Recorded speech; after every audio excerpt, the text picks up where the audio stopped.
I think there was a little bit of maturity in this election. You had people, with sober minds, journalists with sober minds. So we were trying to cover all the political parties, politicians, players, giving them a fair, equal time on air or on news coverage, or whether it was on our YouTube, on our Facebook, on our Twitter. So some parties were actually quite willing to talk to the media. Especially for us, we had some politicians from the opposition, Triple C, ZAPU, MRP, who were really forthcoming or willing to actually be interviewed, and sometimes they'd actually be calling us, telling us about the issues.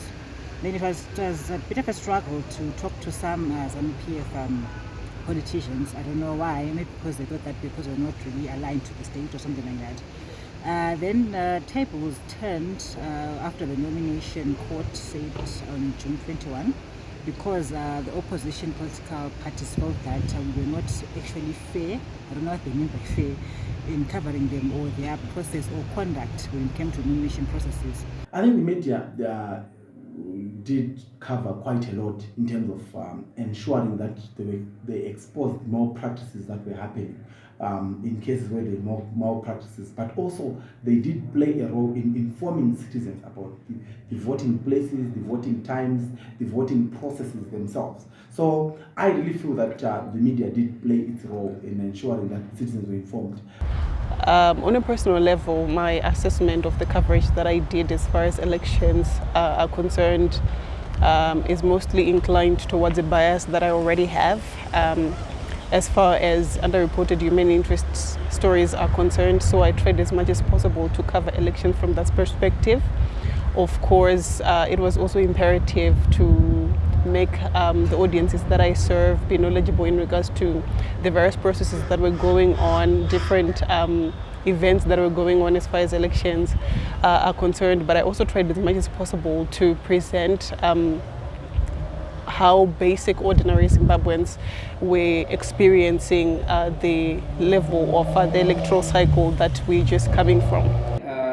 What I loved the most was that most politicians who normally would rely on ZBC, because you want to go to ZBC, but there's also a lot of programming on President Mnangagwa. So you're competing with President Mnangagwa. Let's say you're from ZPF, you're competing with President Mnangagwa, and when you want to come to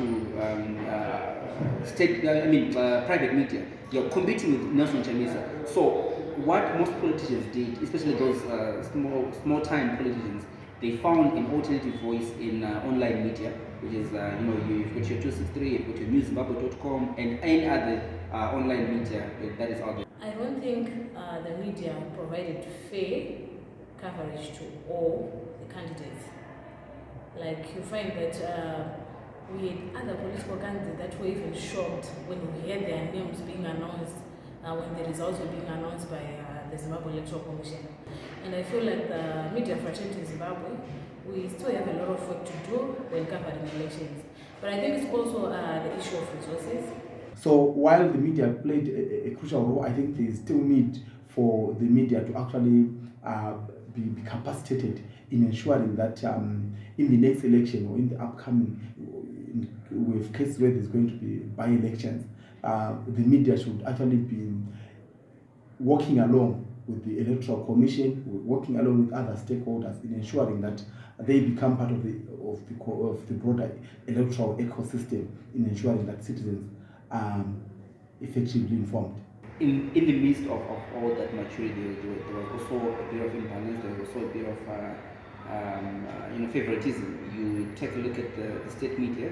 I think I can recall about 2 or 3 instances where the opposition, which is the Triple C, was aired in good light.